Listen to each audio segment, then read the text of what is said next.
Comienza A las Fuentes de la Fe en Tierra Santa, un programa dirigido por el padre Francesco Voltaggio.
Queridos amigos de Radio María, hola a todos, Shalom Lekulechem, Salam Ilal Jami'. Empezamos este episodio con un canto tradicional judío ejecutado por Mark Farrugia que expresa todo el anhelo hacia Jerusalén, y en este episodio y en el próximo quisiera interrumpir el amplio esquema cronológico que estamos siguiendo para dedicarme a, como se dice en latín, a un excursus o una digresión sobre el siguiente tema: las visiones del exilio en los tiempos de Jesús. Como saben, transmito desde Jerusalén, desde la Ciudad Santa, y frente a esta Ciudad Santa de Jerusalén, hoy me gustaría mucho hablar de este tema que tiene una gran influencia tanto en general en la teología de Jerusalén, como lugar santo, como lugar geográfico de salvación, y también, por supuesto, para la vida de Jesucristo. Este tema del exilio es entonces fundamental en toda la Escritura, también en el Nuevo Testamento. Quería ver cómo se veía el exilio en tiempos de Jesús en las diversas corrientes del judaísmo, y sobre todo cómo se sitúa Jesucristo ante esta realidad del exilio y de la restauración prometida, es decir, el retorno del exilio y la nueva reunión de las tribus de Israel, y también la nueva creación y la nueva restauración que fue prometida en las Escrituras y sobre todo por los profetas. En primer lugar, el exilio es la gran tragedia para el pueblo de Israel, el exilio de 734 o 733 del reino del norte de Israel, la región de Galilea, y luego Samaria en 722. Galilea y Samaria caen bajo el poder de los asirios en esta época. Una parte del pueblo es llevada al exilio en Asiria, y luego, claramente, en 586, siempre antes de Cristo, cae Jerusalén, y la tribu de Judá es exiliada. Jerusalén cae a manos de Nabucodonosor. Una parte del pueblo judío, especialmente la élite, los sacerdotes, los nobles del pueblo, son llevados al exilio en Babilonia. Esta es, por supuesto, la gran tragedia de Jerusalén, la gran tragedia del pueblo judío, pero al mismo tiempo es la crisis, es una crisis enorme inmensa, la crisis del exilio, que pero en el mismo tiempo fue como el parto del que nació un nuevo judaísmo, nació un nuevo impulso que luego condujo a la luz del Mesías, a quien reconocimos en Jesucristo nuestro Salvador. Así que esta es ya una palabra muy importante para nosotros, también para nuestra vida, precisamente, o sea, el exilio cuando parece que todo ha terminado, porque el pueblo de Israel en el exilio pierde el templo, pierde la liturgia, ve la destrucción del lugar santo y en cierto modo, por tanto, el abandono de la Shejinah, o sea, de la presencia de Dios en el templo, como narra Ezequiel, por ejemplo. Pero en ese mismo momento de oscuridad, de noche oscura, paradójicamente nace una nueva luz. En primer lugar, tantas cosas se originaron gracias a la crisis del exilio. Eso también es importante para nuestra vida, en nuestras crisis, en nuestros momentos de exilio, cuando pensamos que todo ha terminado, que todo se acaba, en realidad Dios está presente en esos momentos, y esto se cumplirá luego admirablemente en la vida de Jesucristo, especialmente en su muerte, que es el exilio por excelencia, es decir, el paso de Jesucristo de este mundo al Padre. Precisamente en la cruz de Cristo ya está presente la gloria, ya está presente la vida nueva, y esto ya se ve en el Antiguo Testamento, es decir, el exilio es el momento de máxima oscuridad para el pueblo, pero aunque parezca que Dios está dormido, aunque de alguna manera se haya exiliado del pueblo, entre comillas, o al menos se haya exiliado de Jerusalén, en este mismo momento en realidad Dios no abandona al pueblo, sino que lo corrige. El exilio no es un castigo divino, o al menos es un castigo benévolo, o sea, para la corrección del pueblo, al que Dios ama y que es elegido para siempre. Y esto es fundamental también para nosotros, como dice San Pablo, aunque neguemos a Dios, Él no puede negarse a sí mismo. Es decir, si le negamos, Él nos negará, pero si le abandonamos, Él permanece fiel, porque no puede negarse a sí mismo, es fiel para siempre a su elección. Así que en el exilio nacieron muchas cosas nuevas, ese nuevo impulso para Israel, en cierto modo un nuevo judaísmo. Por ejemplo, la mayoría de los libros bíblicos del Antiguo Testamento fueron escritos durante el exilio o inmediatamente después del exilio. En este periodo también se produjo una reinterpretación de las tradiciones históricas, por ejemplo de los relatos patriarcales, es decir, sobre los patriarcas Abraham, Isaac, Jacob. O sea, por ejemplo, Abraham, que los acontecimientos históricos de Abraham, o sea, Abraham que sale de Ur está en Mesopotamia, o sea, en el territorio de Babilonia. Todos los acontecimientos alrededor de Abraham son vistos de nuevo bajo una nueva luz, porque, o sea, es el pueblo que está en Mesopotamia, en Babilonia, que junto con Abraham, o tras las huellas de su padre Abraham, es llamado a salir hacia la tierra prometida. Incluso, por ejemplo, la misma expulsión del Edén de Adán y Eva se ve precisamente en esta clave del exilio, o la dispersión de Babel. Si recuerdan, se habla en el capítulo 11 del libro del Génesis de este gran sueño que tienen los hombres de construir una torre lejos de Dios, o al menos de ocupar el lugar de Dios, de construir una ciudad llegando hacia Dios sin Dios. Y esto crea una dispersión de lenguas que se llama Babel. En hebreo Babel quiere decir precisamente, o sea, no hablar bien, confundirse, de ahí el nombre de Babilonia según la Biblia. También se releen, por ejemplo, las tradiciones del Éxodo, la primera liberación de ese prodigio y milagro que de un no pueblo o de un pueblo esclavizado en Egipto Dios sacó a su pueblo, lo hizo su pueblo, su propiedad, y lo llevó después de grandes vicisitudes y también pecados y infidelidades y murmuraciones por parte de Israel, lo llevó a la tierra donde mana leche y miel, y entonces el retorno del exilio es visto como un nuevo éxodo.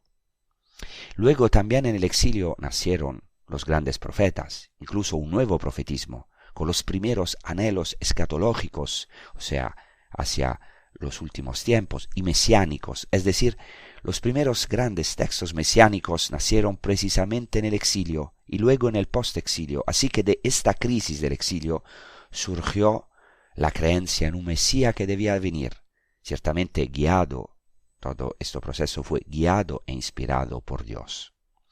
Entonces en el exilio nace también, y esto es muy interesante, la liturgia de la palabra, y en cierto modo la institución de la sinagoga, si no como lugar físico, sí al menos como reunión de la comunidad. O sea, nace esta idea que Israel, que ya no tiene templo durante el exilio, en Babilonia debe en todo caso seguir reuniéndose como comunidad, y al no tener ya los sacrificios, empieza a reunirse en torno a la Torá, es decir, en torno a la ley, a la palabra. Entonces empieza, en cierto modo, la liturgia de la palabra y la idea que de la comunidad como templo. Es muy interesante que durante el exilio nazca también la idea de la gloria divina móvil que habita con los exiliados.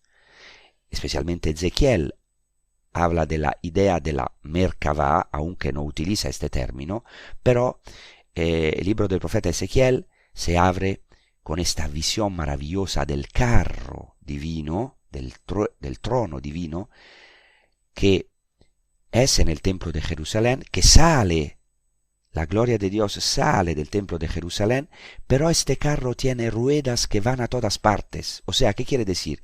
Que la gloria de Dios ahora es móvil. Sale y va a Babilonia junto con los exiliados. Se ve muy claramente que Dios no abandona al pueblo, sino que lo corrige.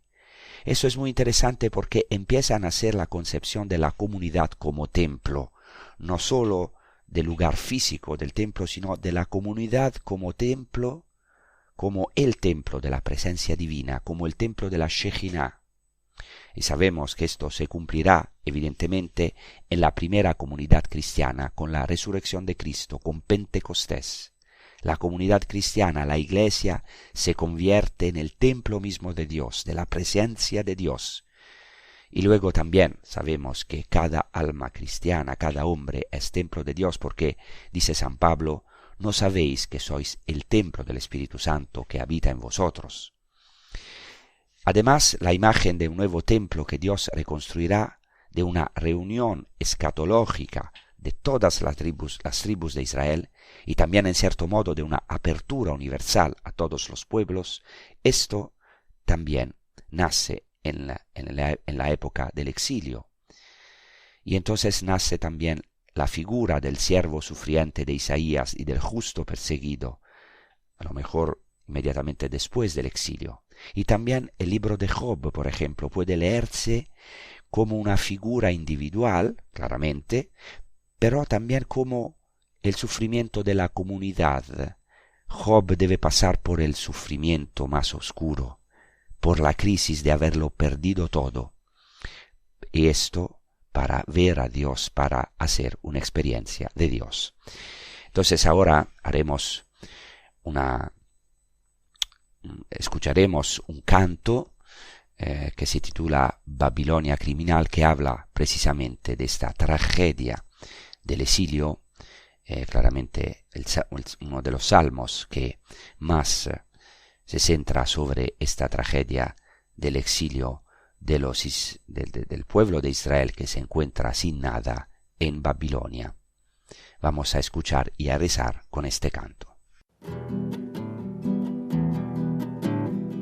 Junto a los canales de Babilonia, acordándonos de ti, nos sentamos a llorar de los sauces, colgaban las guitarras, acordándonos de ti. Nos sentamos a llorar Cantadnos, nos decían nuestros enemigos. Cantadnos, nos decían nuestros opresores. Ellos querían que nosotros les divirtiéramos. Como cantar un cántico del Señor en tierra extraña. Si de ti yo me olvidare, que se me seque la mano derecha, que se me pegue la lengua al paladar. Si de ti yo me olvidare, Jerusalén, en la cumbre de mi alegría. Señor, toma cuentas a nuestros enemigos. Señor, toma cuentas a nuestros opresores. Cuando ellos se decían, arrasadla hasta el cimiento. Entonces estamos hablando de la visión del exilio que habían los judíos en los tiempos de Jesús, y estaba hablando también de esta tragedia, de esta crisis del exilio, pero también de cómo de esta crisis nace como una restauración, una resurrección del pueblo judío, que no muere en el exilio como muchos pueblos, porque hay sobre este pueblo una elección divina. También en el exilio nació el uso de la lengua aramea, entre los judíos tan importante para la época de Jesús, porque la Sagrada Familia de Nazaret y los primeros apóstoles, que eran la gran mayoría galileos, hablaban el arameo, lo hablaban con fluidez, además de conocer el hebreo que se proclamaba en la sinagoga. Más o menos, no todos conocían muy bien el hebreo, pero la lengua que hablaban en familia o comúnmente era más bien el arameo que el hebreo.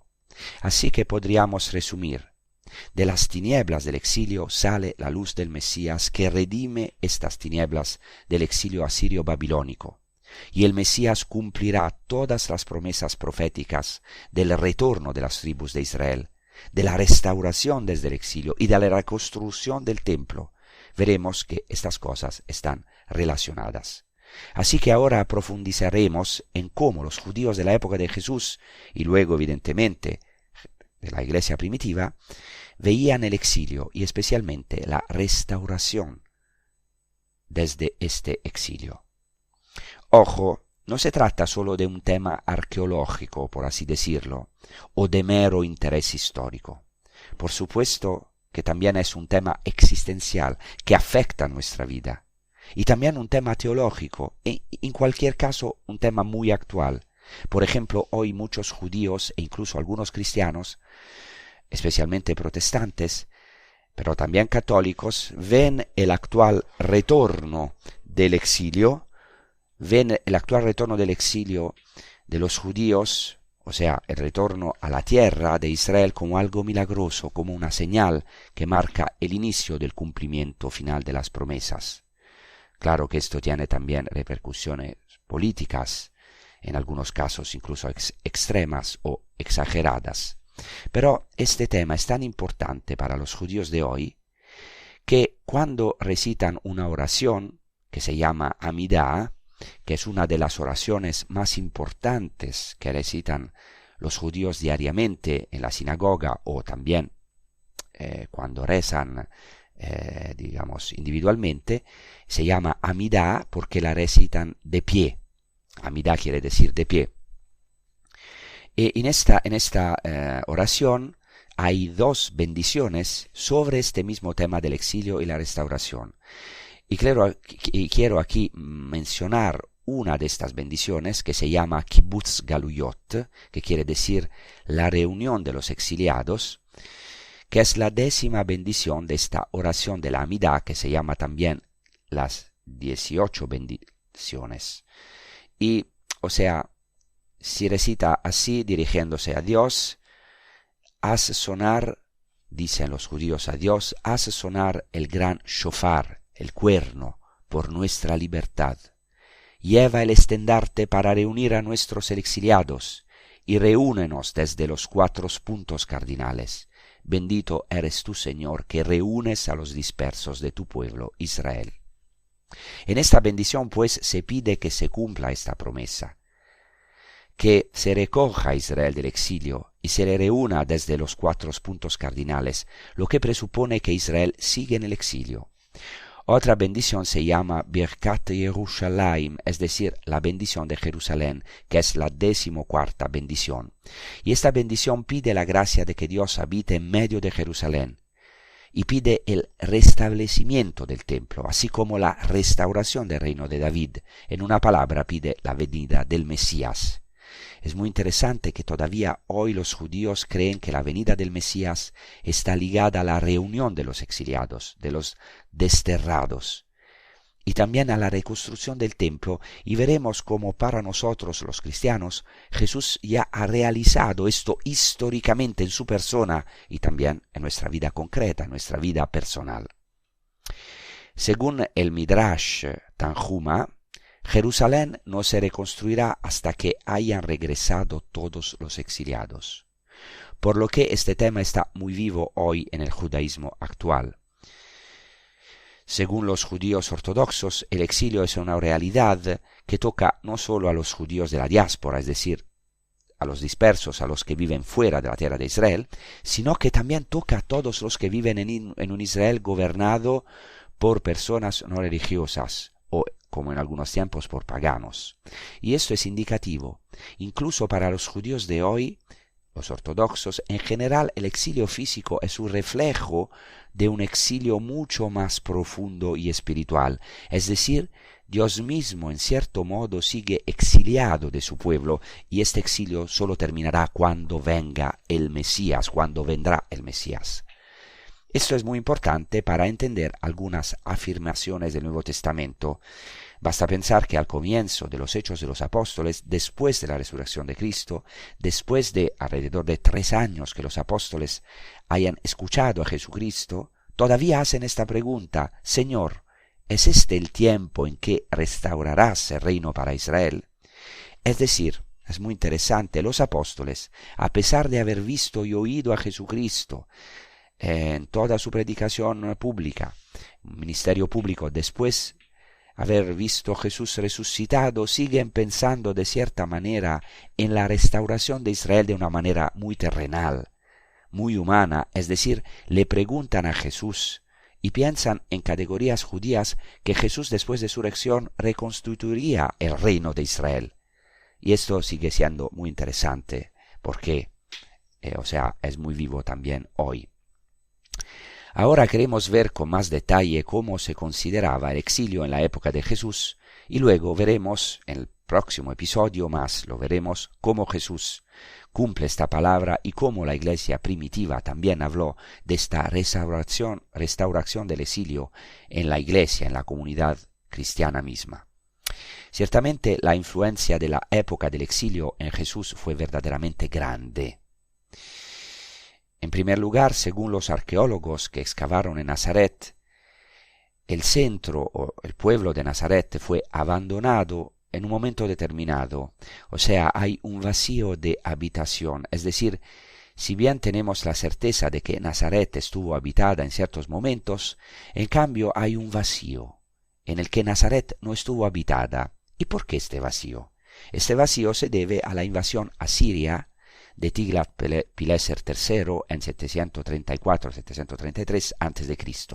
¿Qué quiero decir con esto? Quiero decir que Nazaret fue probablemente, según parece por las excavaciones arqueológicas, abandonada en la época del primer exilio, el provocado por la invasión asiria, y después Nazaret fue repoblada.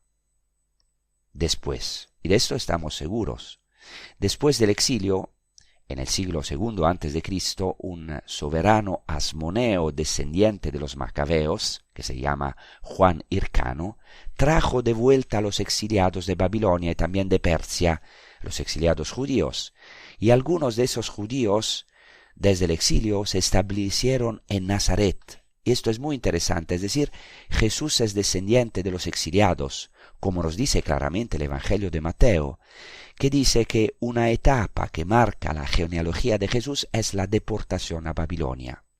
Jesús es descendiente de un clan davídico retornado del exilio. Lo más probable es que Jesús conociera la historia de sus antepasados, humillados junto a sus compatriotas galileos y llevados a una tierra extranjera de la que, entre otras cosas, tomarán la lengua aramea, como ya he dicho.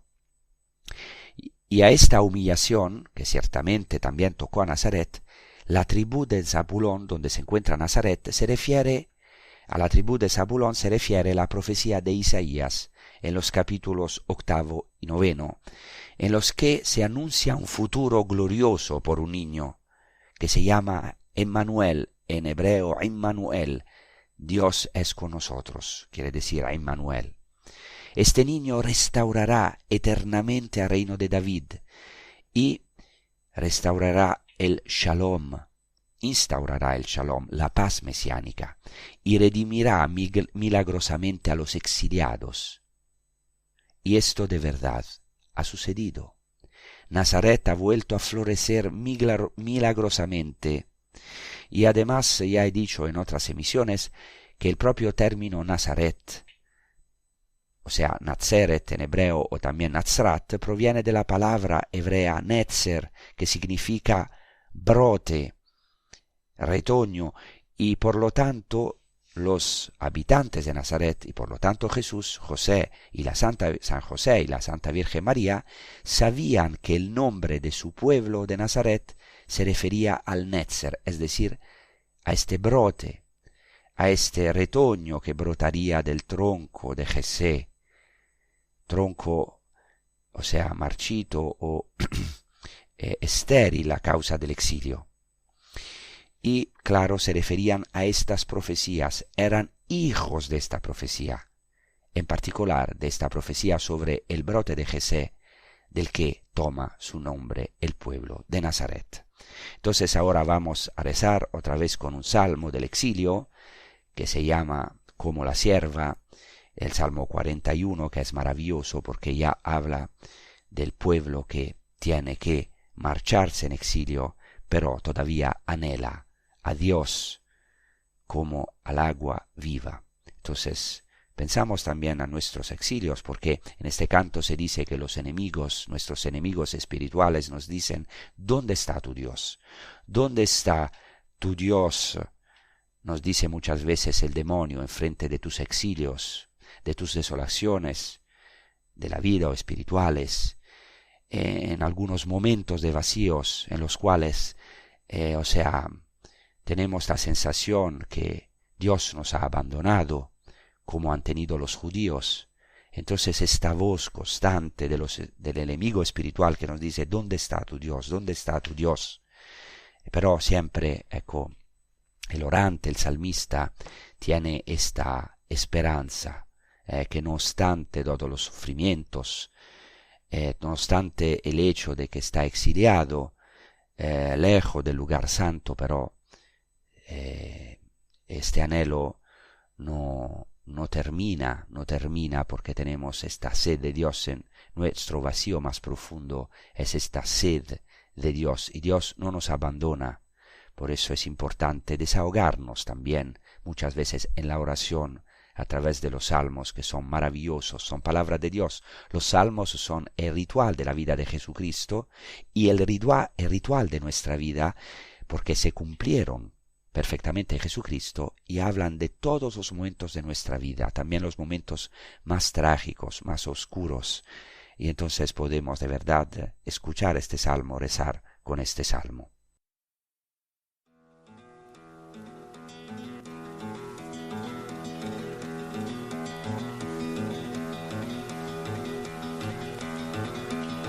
como la cierva anhela las corrientes de agua.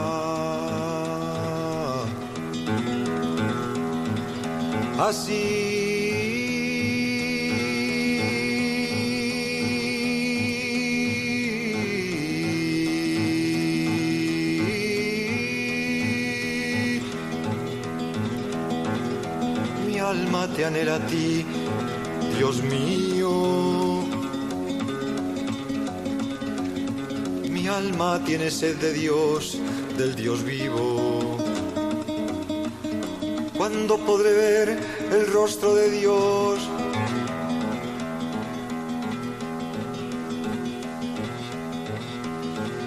Mis lágrimas son mi pan noche y día. Mientras mis enemigos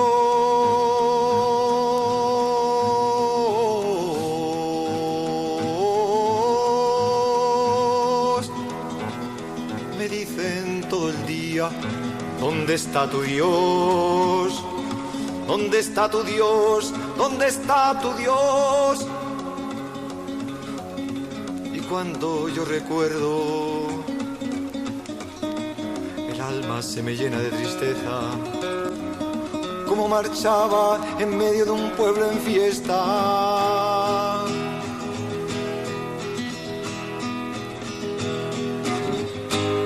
¿Por qué te abates, alma mía? ¿Por qué tú gimes dentro de mí? Espera en Dios.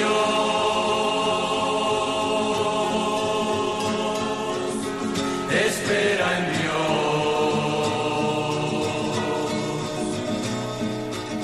que volverás a alabarlo,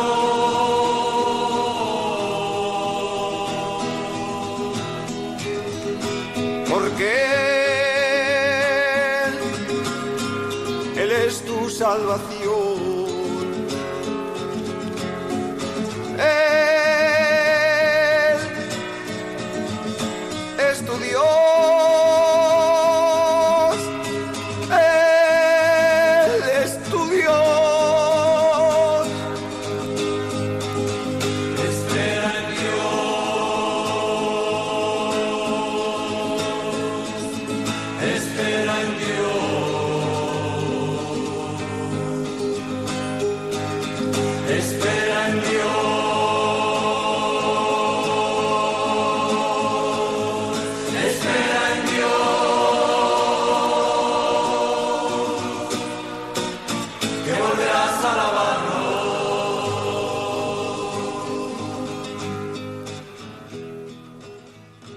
Entonces, una cosa muy importante es que en la época de Jesús, según los diversos estudiosos que han estudiado los textos, a los que ahora intentaré dar un resumen, espero que, según la mayoría de los estudiosos, y espero que esto quedará claro en este episodio, en el próximo, según la mayoría de los estudiosos, los contemporáneos de Jesús, o al menos la mayoría de los contemporáneos de Jesús, consideraban que todavía estaban en el exilio, aunque vivían en la tierra de Israel. Y eso es muy interesante.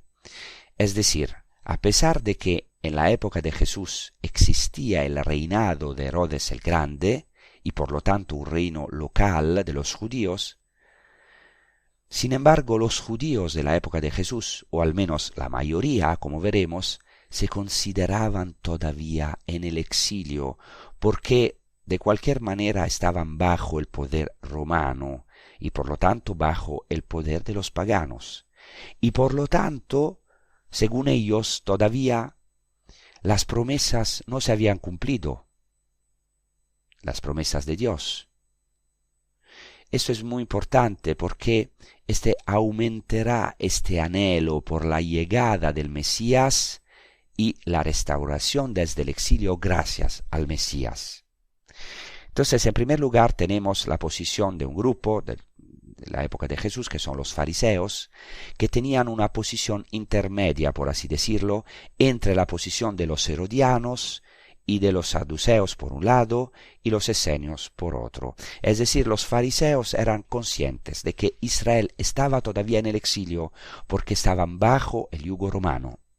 Y los fariseos ciertamente no estaban entusiasmados con el poder romano, entre otras cosas porque los romanos en la época de Jesús habían cometido algunos actos graves de injusticia que eran inconcebibles para un hombre religioso. Y también a los fariseos no les gustaba especialmente Herodes. También porque además de reconstruir el templo, sin embargo había construido ciudades paganas con templos idólatras paganos. Y así, los fariseos que habían puesto la observancia de la Torá en el centro de su doctrina y también tenían algunas obras más allá de la ley, obras de justicia, de misericordia, pensaban a través de estas obras de acelerar la venida del Mesías y por tanto la afirmación de la redención o de la restauración. Los fariseos esperaban a un Mesías triunfante, hijo de David, que debía instaurar la paz mesiánica y restaurar el reino de Israel, por lo que tenían una idea incluso terrenal de esta restauración del reino, pero esta redención estaba de alguna manera ligada a la resurrección final y a la retribución escatológica. Es decir, los fariseos creían tanto en la resurrección como en la retribución final, o sea, en el paraíso o jardín del Edén para los justos y en la Gehenna para los malvados.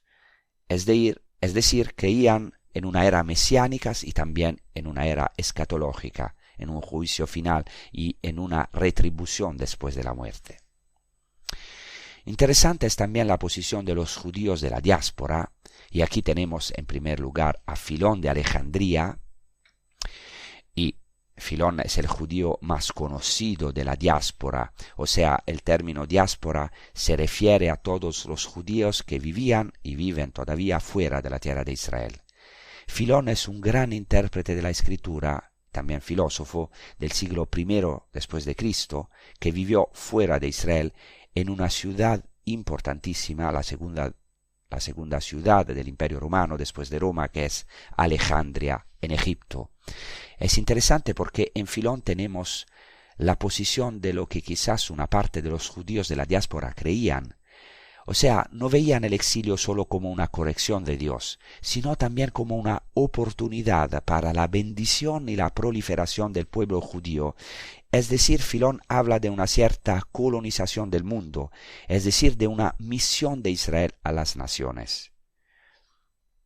En una palabra, el pueblo judío, dice Filón, se dispersó para testimoniar la presencia de Dios en todo el mundo. Por lo tanto, tenían una visión también positiva del exilio. Claro, Filón ciertamente considera Jerusalén la ciudad santa, donde se encuentra el templo, la llama también en griego metrópolis, es decir, la ciudad madre. La considera su patria, por lo tanto, ciertamente da importancia al restablecimiento del reino de Israel y de Jerusalén y del templo. Pero Filón tiene un aspecto que me gustaría destacar aquí porque es importante para nosotros. Filón elabora una espiritualización del templo de Jerusalén.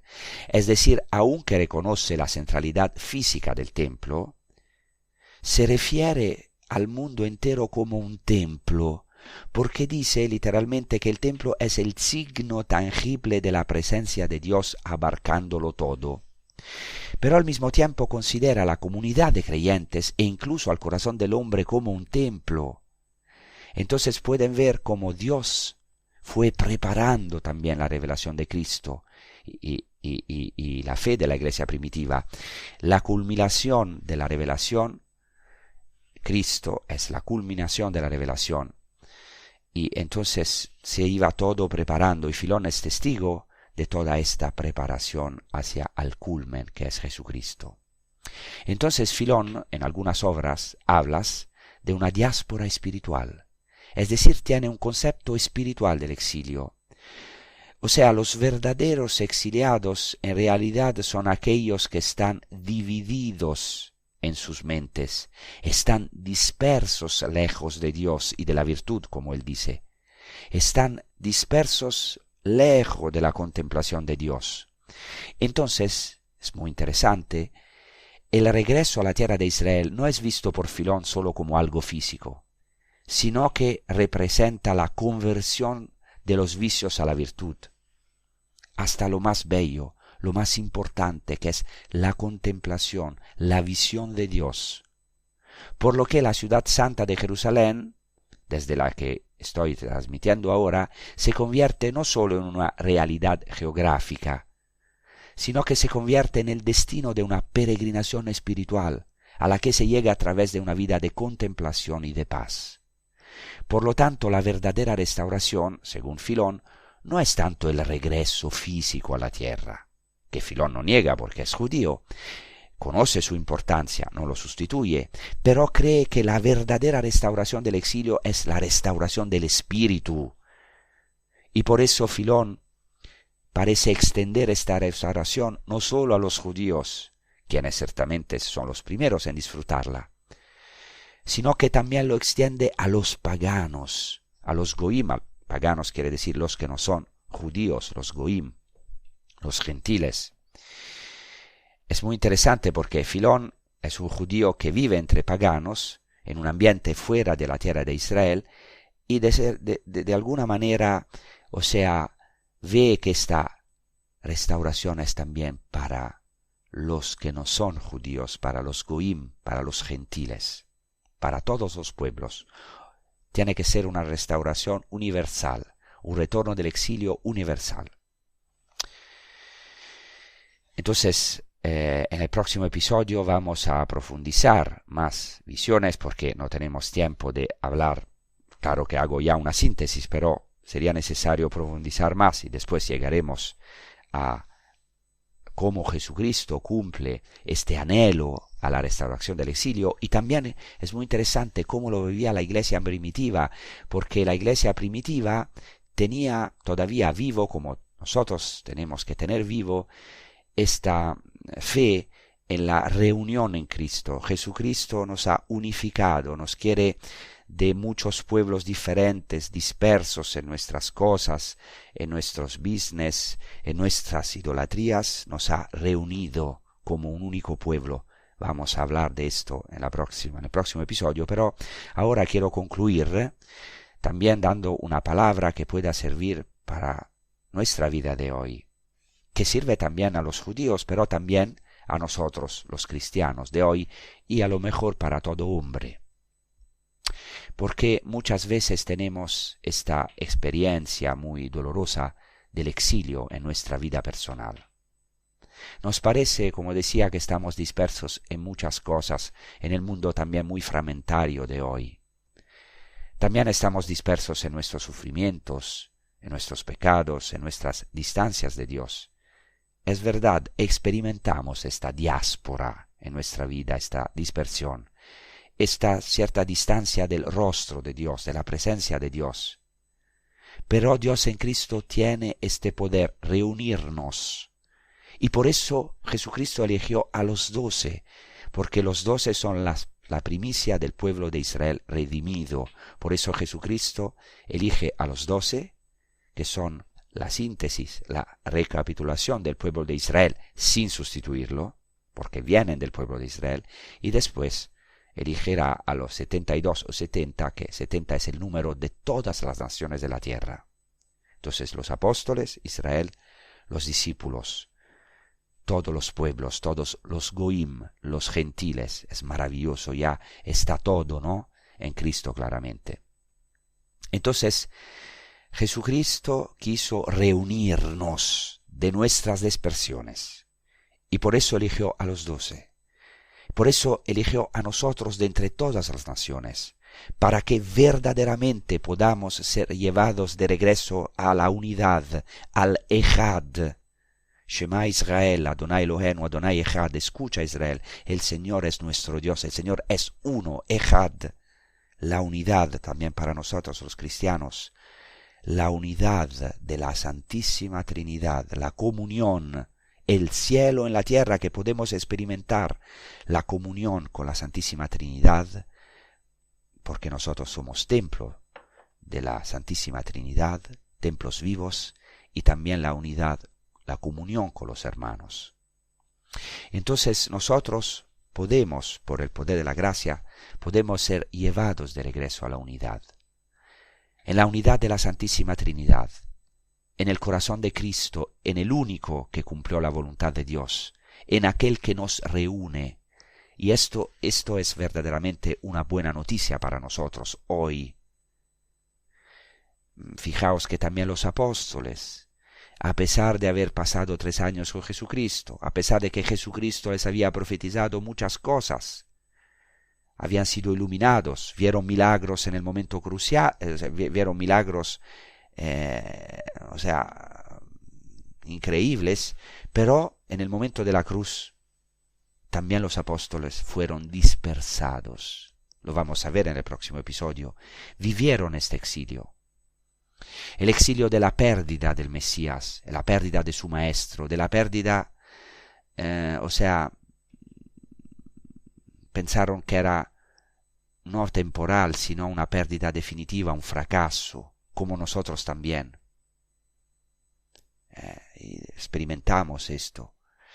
Entonces, han vivido el exilio de la dispersión, de la destrucción del verdadero templo que era el cuerpo de Cristo, de la presencia de Dios, y quizá nosotros también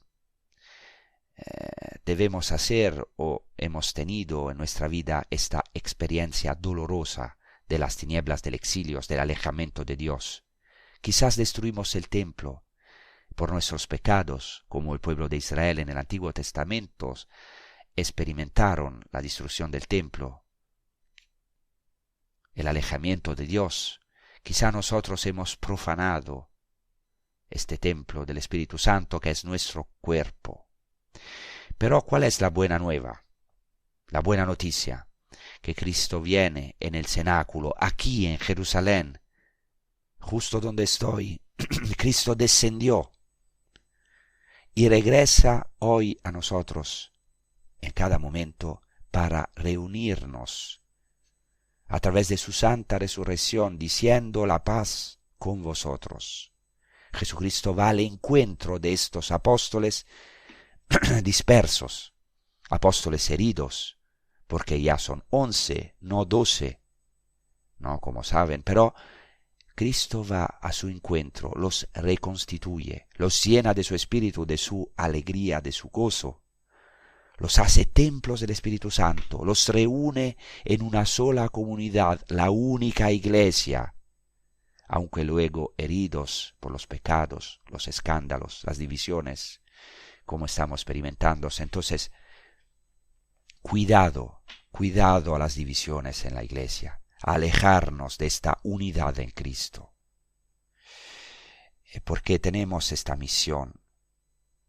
El Señor nos da su gracia para volver a esta unidad, volver de nuestros exilios con Cristo, para que Él reconstruya en cada momento, en cada instante, reconstruya en nosotros su templo, este templo que hemos destruido, tal vez despreciado, pero Dios tiene este poder, reconstruir en nosotros su templo, si verdaderamente volvemos a Él, si lo deseamos. Aprovechemos entonces esta oportunidad, este hoy, y también quizás a través de mis pobres palabras podemos desear, pedir y suplicar al Señor que se lleve a cabo esta obra en nuestra alma, en nuestro cuerpo, que volvamos a ser el verdadero templo viviente del Espíritu Santo. Estamos llamados a ser templos vivos por los demás, porque el mundo está esperando esto. Como personas, especialmente en la iglesia, necesitamos de verdad esta unidad, porque lo peor que nos pueda pasar es la dispersión, la desintegración, la división. Diablo, en griego, del griego diaballo, quiere decir el que provoca división, el que hace división, el divisor. Y no podemos permitir al demonio de dividirnos, de ser dispersos, en la fragmentariedad de este mundo, sino que en Jesucristo, a pesar de nuestras debilidades, podemos de verdad ser uno, y tenemos que desearlo, que trabajar, que dar nuestra vida para esta unidad, este amor, esta comunión que siempre el demonio intenta destruir. Entonces, ahora vamos a rezar con un canto que es de Marco Frisina, que se titula Aunque es de noche, que claramente es un poema maravilloso de San Juan de la Cruz, que habla precisamente de esta noche oscura que tenemos que pasar, pero la noche ya es luminosa porque Cristo ha entrado en nuestras noches, en nuestros exilios. Él fue de verdad destruido, su cuerpo fue crucificado, destruido el verdadero templo, sin sustituir el templo de Jerusalén, sino cumpliendo todas estas promesas alrededor del templo escatológico. Él de verdad ha realizado esta palabra. Pero este templo fue reconstruido a través de su santa resurrección, y nosotros también, a pesar que nuestro templo se ha destruido, herido, también la iglesia tiene sus heridas y también nosotros, pero podemos de verdad resurgir, resucitar con Jesucristo resucitado, que es con nosotros cada día hasta el final del mundo. Entonces, muchas gracias, os deseo una feliz prosecución con Radio María. Hasta la próxima.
Y así concluye A las fuentes de la fe en Tierra Santa, con el padre Francesco Voltaggio.